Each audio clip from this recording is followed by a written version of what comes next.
Hi అండి, అందరికీ నమస్తే. నేను మీ సునీల్ మద్దాల. జగన్మోహన్ రెడ్డి గారు ప్రెస్ మీట్ పెట్టి కొన్ని మాటలైతే మాట్లాడడం జరిగిందండి. దాంట్లో మద్యం గురించి ఏదైతే 99 రూపాయలకే మేము నాణ్యమైన మద్యం ఇస్తామని చంద్రబాబు నాయుడు గారు అన్నారో దాని గురించి అయితే కనుక కొన్ని మాటలు మీతో పంచుకోవాలని మీ ముందుకు రావడం జరిగింది. మర్చిపోద్దు, నాకు మోటివేషన్ కొట్టింది లైక్ చేయండి. అలాగే ఇన్ఫర్మేషన్ ఎక్కువ మందికి పాస్ అవుద్ది మీరు లైక్ చేయడం ద్వారా. లైక్ చేసిన తర్వాత మీ అమూల్యమైన అభిప్రాయాన్ని నేను చెప్పబోయే ఈ మాటల మీద మీ అభిప్రాయాన్ని కామెంట్ రూపంలో తెలియజేయండి. తప్పు అయితే తప్పు, ఒప్పు అయితే ఒప్పు. అంతేకాదు కొత్తగా మన ఛానల్ చూస్తే కనుక 100% పక్కగా సబ్స్క్రైబ్ చేసుకోవచ్చు. పార్టీలకు అతీతంగా వీడియోలు అయితే ఉంటాయి, ప్రజా సమస్యల మీద మాత్రమే మన వీడియోలు ఉంటాయి.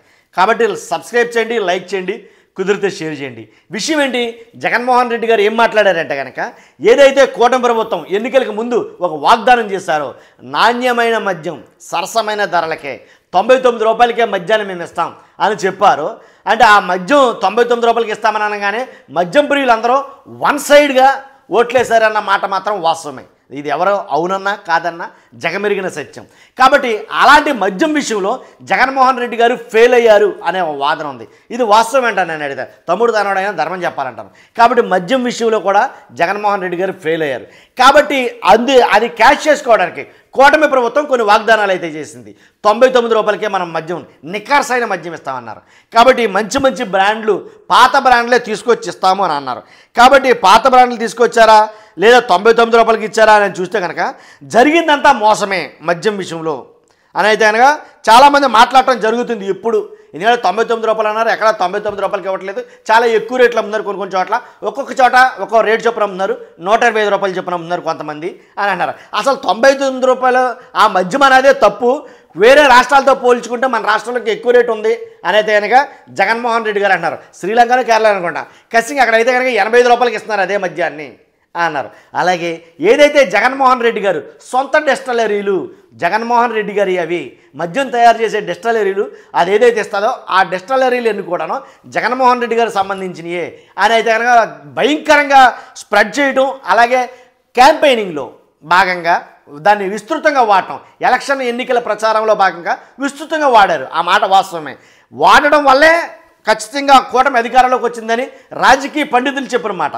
కాబట్టి మరి ఇప్పుడు కొత్త డిస్టిలరీలోంచి కొత్త మద్యాన్ని తయారు చేస్తున్నారా అని జగన్మోహన్ రెడ్డి గారు అన్నారు.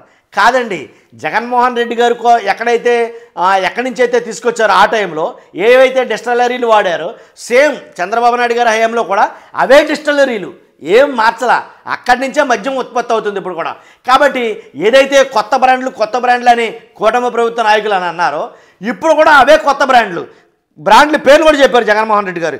ఏంటిది, సుమో క్లాసిక్ విస్కీ అంట 99 రూపాయలు, బెంగళూరు విస్కీ 99 రూపాయలు, రాయల్ ల్యాన్సర్ విస్కీ 99 రూపాయలు, ఏంటి ట్రోపికానా విస్కీ విఎస్ఓపి బ్రాండీ 99 రూపాయలు, షుట్ విస్కీ 99 రూపాయలు, బ్రాండీ 99 99 రూపాయలు, ఏంటి కేరళ మాల్టెడ్ ఫైన్ విస్కీ 99 రూపాయలు. ఇవన్నీ ఊరు పేరు లేని కొత్త కంపెనీలు వాస్తవంగా. కాబట్టి పాతవి అన్నీ కాదు, కానీ కొత్త కంపెనీలు ఏదైతే జగన్మోహన్ రెడ్డి గారిని కొత్త కంపెనీలు నాసిరకం మంది అన్నారో సేమ్ అదే కొత్త కంపెనీలే కదా ఇవి, ఊరు పేరు లేని కంపెనీ కదా. మరి 99 రూపాయలకి మనం అమ్మినప్పుడు రేటు కన్నా ఇప్పుడు తగ్గించేస్తున్నారు, కరెక్టే. 99 రూపాయలకి ఇస్తున్నారు, కరెక్టే. కానీ మద్యం రకం ఏదైతే నాణ్యత కూడా మొత్తం తగ్గిపోయింది కదా. కాబట్టి ఇది ప్రజల ఆరోగ్యంతో, మందు తాగే వాళ్ళ ఆరోగ్యంతో ఆటలాడుకోవడమే కదా అని జగన్మోహన్ రెడ్డి గారు ఒక రకంగా భయంకరంగా అయితే కనుక మాట్లాడటం అయితే జరిగింది. కాబట్టి డిస్టిలరీస్ పేర్లు కూడా అవే, ఏం మార్చలా, అవే డిస్టిలరీలోంచి మందు ఉత్పత్తి అవుతుంది. మరి ఇప్పుడు చంద్రబాబు నాయుడు గారు పవన్ కళ్యాణ్ గారు ఉత్పత్తి చేసేది అక్కడి నుంచే కదా, మరి ఆ డిస్టిలరీలు వాళ్ళవే అని అంటారా అనేది కనుక జగన్మోహన్ రెడ్డి గారు కూడా మాట్లాడటం జరిగింది. మొత్తానికి ఏదైతేనండి యాతావాత తేలింది ఏంటంటే ప్రభుత్వం మద్యం అనేది 99 రూపాయలకి అనేది ఎంత వాస్తవమో బయట కూడా అంతే రకంగా అమ్ముతున్నారు. ఇంకా ఎక్కువ రేటుకి ఎంఆర్పీల కన్నా ఎక్కువ రేట్లకి అయితే కనుక మద్యాన్ని అమ్ముతున్నారు అని అయితే మాట్లాడటం జరిగింది. అలాగే బెల్ట్ షాపుల గురించి కూడా మాట్లాడారండి ఆయన. బెల్ట్ షాపుల విషయంలో కూడా ఏదైతే కొన్ని మద్యం షాపుల కన్నా బెల్ట్ షాపులకి పోటాపోటీగా అయితే కనుక పెట్టి అమ్మటం జరుగుతుంది. వాటికి కూడా లీజులు తీసుకునేటట్టుగా, అంటే ఎవరి ఇష్టాసారంగా వాళ్ళు బెల్ట్ షాపులు పెట్టుకునేటట్టు. రాష్ట్రంలో ప్రజలకు అవసరమైన పనులు పూర్తిగా పక్కకి వెళ్ళిపోయాయి.